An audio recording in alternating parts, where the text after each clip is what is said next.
6 o'clock on this Thursday morning. Thank you so much for joining us here on Up with KREM. I'm Channing Curtis. Well, level 3 go now evacuations are in place this morning for the Williams Lake wildfire burning south of Cheney. So that means anyone living in the shaded red area that you see right there on your screen should evacuate right away. Now, this is impacting people living east and south of Badger Lake, as well as both sides of Williams Lake Road. Cheney High School is open right now for anyone who needs to evacuate from their homes and needs a place to stay.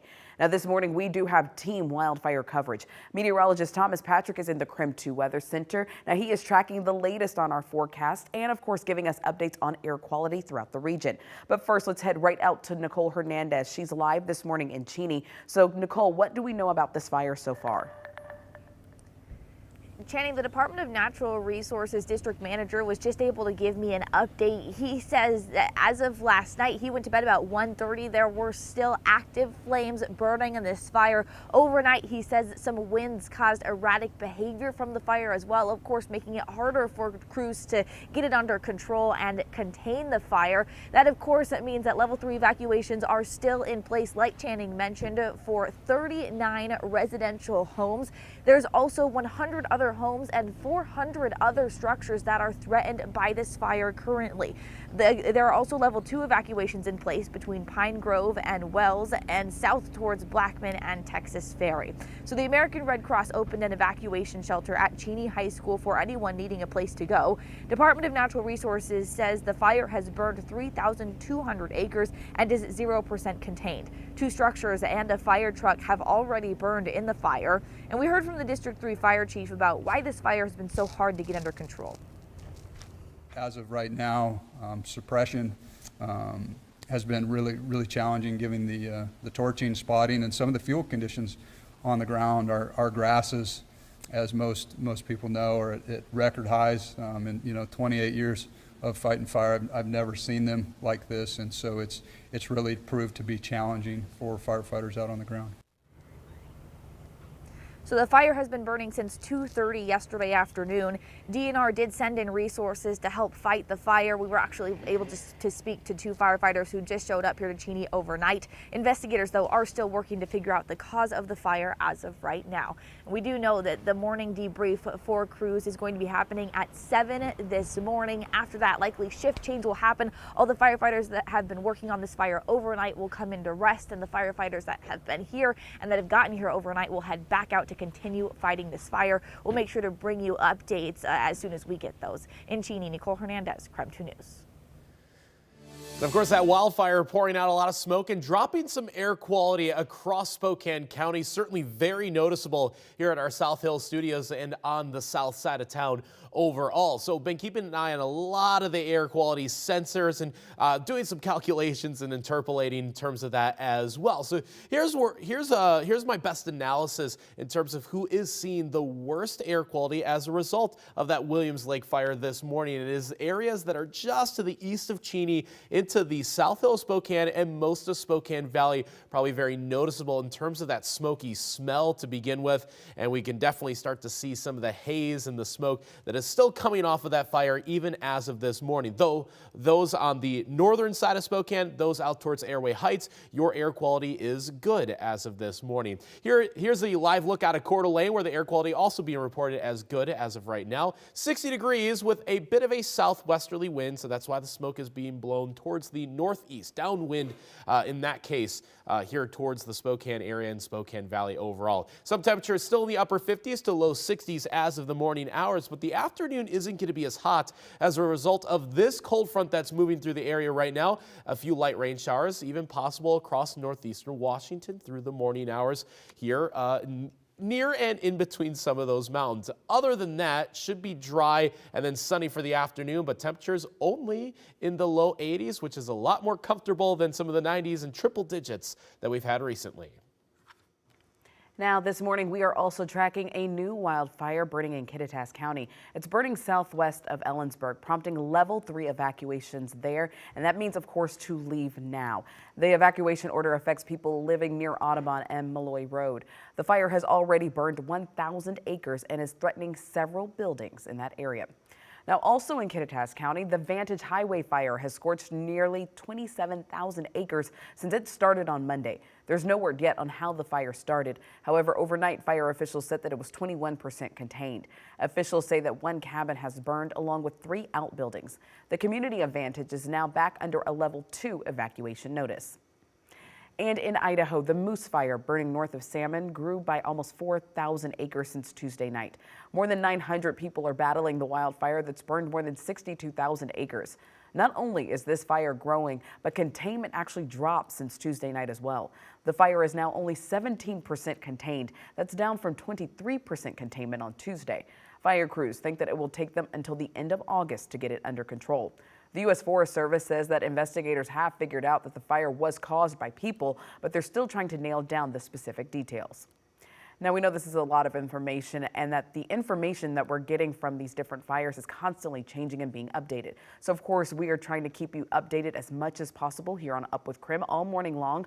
But for a complete breakdown of all of the burning fires in our region, head to our website, krem.com, for the very latest details.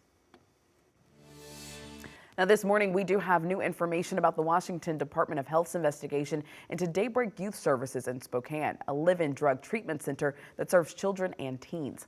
KREM 2 obtained the documents from the state investigation detailing allegations against a skills coach at Daybreak who works with underage girls.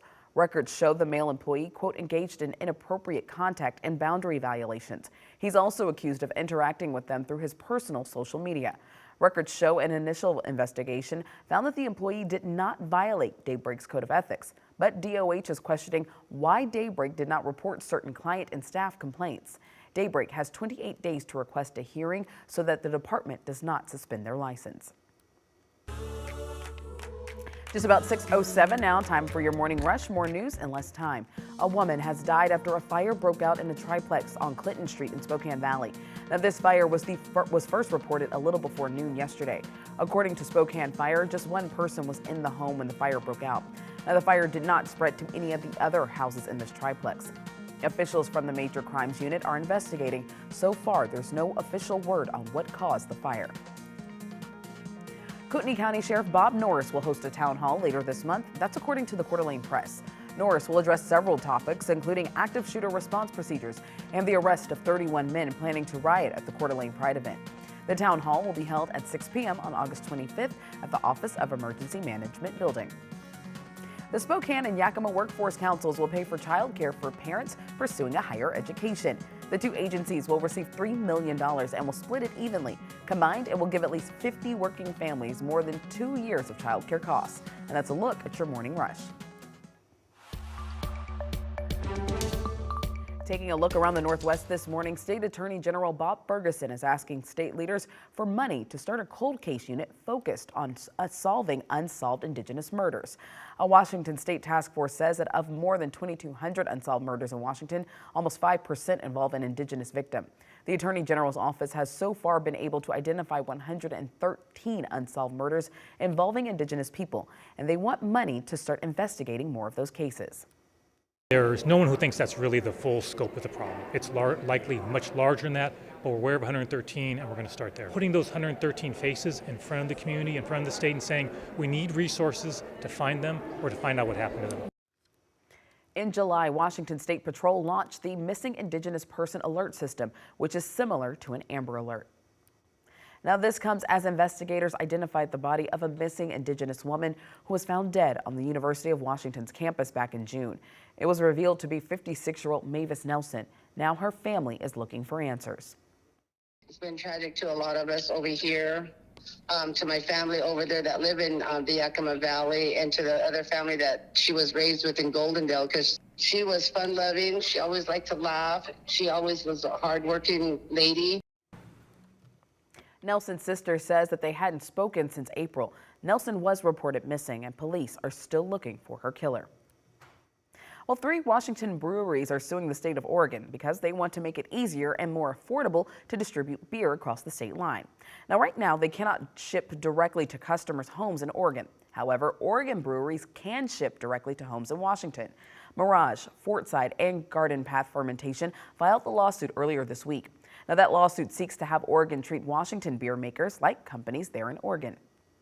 It just seems like there's great beer being made on both sides of it. So the rules around that, I think, should kind of mirror one another, in my opinion. The lawsuit will be examined by the Oregon State Attorney General's office within the next few months.